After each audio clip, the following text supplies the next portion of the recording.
back, everybody. We're going to do a pod review today on the Matay Pepper, as you just seen me earlier in the garden. Here it is. So let's give you a better look at this pepper. I'm trying to give you a good view of it. Now, I don't know if it's a sweet or a hot. We will find out. It's not 100% ripe, but that's good enough. Now, if you're interested in saving seeds to your peppers, just so you know, when the peppers get into their breaker stage, with peppers, you want to wait until they're at least 60 to 70% red. Like this one's not fully red, but it's good. It's actually good enough to be able to save seeds on. So where it's dark green up at the top, that really needs to get red before you really pick those seeds. But at this point, it's already been plucked off the plant, so it doesn't matter. They're not like tomatoes. Tomatoes, the seeds will keep ripening in a tomato off the plant. Pepper seeds don't really do that. I don't believe they do. They could, but I don't believe so. You want to let your peppers ripen fully on the plant, then you pick them, and then you get long life for your seeds. But here it is. This is the Matay. Let's give that a bite and see what it tastes like. Oh, we've got to look for mold.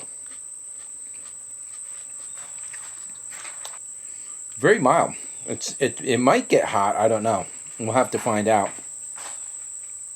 If I start heat cupping from it, you know it's a hot one. Like I say, this year has been a funny year in some of my other videos I've been shooting for 2022.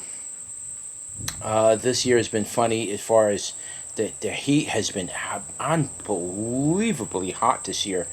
And anytime you get years that are really, really hot like that, oftentimes your peppers are going to get extraordinarily hot too because they're stressed out.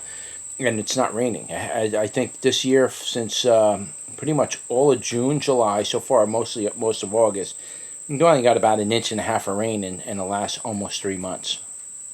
So basically, that's no rain at all. So the plants, my grass is basically, I haven't mowed my grass all year because there's nothing to mow. And it's been burned brown. This is one of the hottest, sunniest years I almost could say I ever experienced. I've had some hotter.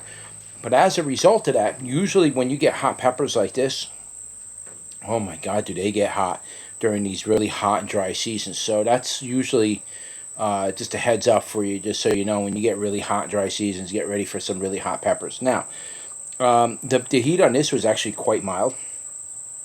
It's a very nice annuum type of pepper. It's very much like in the Marconi range or, Carmen peppers, those kind of peppers. The flavor is like that. And don't forget, this is also ripened, but it has a little bit of heat on it. The heat-wise on this pepper is probably not going to be much more than, I guess as you go up to placenta, it'd probably go up a little bit more. I'm getting ready to make some dinner. I don't want to fill up on this thing, but I would probably say that the heat on this could probably potentially get up to as maybe high as 1,000 Scovilles. This particular one was maybe somewhere around 400 or 500 Scovilles. I bet the very bottom of it, I'm sure up here it'll be a lot hotter. So yeah, they can get pretty hot, but they're not gonna be like a habanero or a jalapeno even. It's just not that type of heat. But it is a nice little pepper, and it's mildly hot, so you could easily eat these in the garden like I do. Oftentimes I'll pick these mild hot ones, and I'll eat these with some tomatoes, and I'll pick some lettuce or some other leafy greens, and I'll eat that in combination. It's like eating a salad for me, and I don't have to go in and cook.